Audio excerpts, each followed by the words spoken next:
ఉప ఎన్నిక పోలింగ్ ప్రారంభమైనట్టుంది. ఎట్లా ఓటర్లు బారులు తీరుతున్నారా? ఇక పోలింగ్ పర్సెంటేజ్ పెరుగుతుందా తగ్గుతుందా? ఏంటి అంచనా ఏంటి గ్రౌండ్లో? పోలింగ్ స్టార్ట్ అయింది. ఇప్పుడిప్పుడే ఓటర్లు కూడా ఇక్కడ బారులు తిరుగుతున్నటువంటి సిచ్యువేషన్ మనకు కనిపిస్తుంది.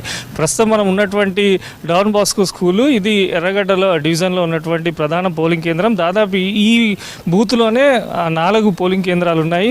ఇప్పుడే ఎన్నికల అధికారి కర్ణన్ కూడా ఈ పోలింగ్ కేంద్రాన్ని విజిట్ చేస్తున్నారు, లోపలికి వెళ్ళారు.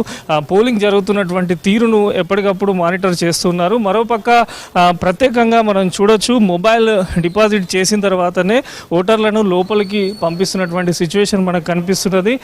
ఇటు ఎర్రగండ కానీ బోరబడ్డకు సంబంధించి ఈ 2 డివిజన్లకు కూడా నిరంతరం మానిటర్ చేస్తున్నారు. అయితే ఇప్పుడున్న సిచ్యువేషన్ చూస్తే మాత్రం ఓటర్లు అయితే ప్రతి బూత్ దగ్గర ఎదురు చూస్తున్నటువంటి సిచ్యువేషన్ ఉంది ఓటు వేసేందుకు. కొన్ని చోట్ల క్యూ లైన్లలో ఉంటే మరికొన్ని చోట్ల తొందరగానే ఓటు వేసి వెళ్తున్నటువంటి సిచ్యువేషన్ మనం చూస్తున్నాం. ఇక లోపల మనం ఇప్పుడు లైవ్ ఎక్స్క్లూజివ్ విజువల్లో చూడొచ్చు. ఎన్నికల అధికారి కర్ణన్ కూడా పూర్తి స్థాయిలో ఇక్కడ జరుగుతున్నటువంటి పోలింగ్ సరళిని పరిశీలిస్తున్నారు. అధికారుల వెంబడి కూడా పోలింగ్, ఎందుకంటే 7 గంటలకు స్టార్ట్ అయింది కనుక ఎక్కడ ఏ చిన్న ఇబ్బంది లేకుండా ఇటు ఈవీఎంస్తో పాటు ప్రతి ఒక్కటి కూడా మానిటర్ చేసే విధంగా ఆయన స్పెషల్ విజిట్ ఈ పోలింగ్ కేంద్రంలో చేయడం జరుగుతున్నది.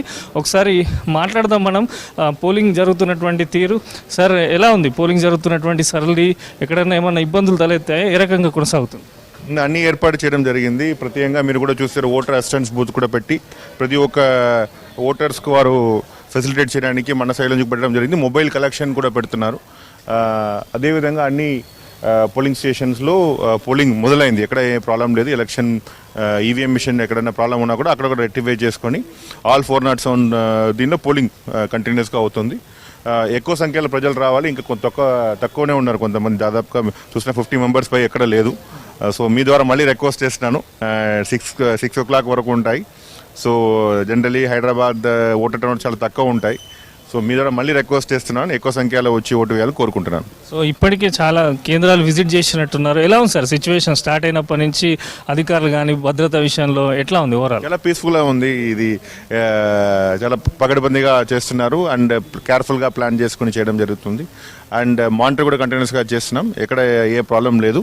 అండ్ పోలింగ్ ఏజెంట్స్ ఉన్నారు, అన్ని చోట్ల ఉన్నారు. అదేవిధంగా వారు కూడా ఎక్కడ కన్ఫ్యూజన్ లేకుండా ఈసారి ఎక్కువ పోలింగ్ స్టేషన్ అయింది కంపేర్ టు లాస్ట్ ఇయర్. ఒక అరౌండ్ 80 పోలింగ్ స్టేషన్ ఇంక్రీజ్ చేసినా కూడా ఎక్కడ ప్రాబ్లం లేకుండా ప్రశాంతంగా జరుగుతుంది. సో అది వెంకట్, మనం చూడొచ్చు కర్ణన్ మొత్తం కూడా పోలింగ్ కేంద్రాలను అయితే విజిట్ చేస్తూ ఉన్నారు. ఎక్కడ కూడా ఎటువంటి చిన్న ఇబ్బంది లేదు. అనుకున్న టైంకే స్టార్ట్ అయినటువంటి సిచ్యువేషన్ ఉంది. మరోపక్క ప్రతి కేంద్రంలో కూడా మొబైల్ డిపాజిట్ సెంటర్లను కూడా ఏర్పాటు చేయడం జరిగింది. అంటే ఆయన చెప్తున్న దాని ప్రకారం ఇంకా ఓటర్లు పోలింగ్లో పాల్గొనాలి. మొత్తంగా కూడా ప్రశాంతంగా జూబ్లీహిల్స్ ఉప ఎన్నిక పోలింగ్ అయితే స్టార్ట్ అయింది. ఎన్నికల అధికారులు కూడా పూర్తి స్థాయిలో పోలింగ్ కేంద్రాలను విజిట్ చేస్తూ ఎప్పటికప్పుడు పోలింగ్ జరుగుతున్న సరళిని అయితే పరిశీలిస్తున్నారు. ఇది ఎర్రగడ్డలో ఉన్నటువంటి తాజా సిచ్యువేషన్ వెంకట్.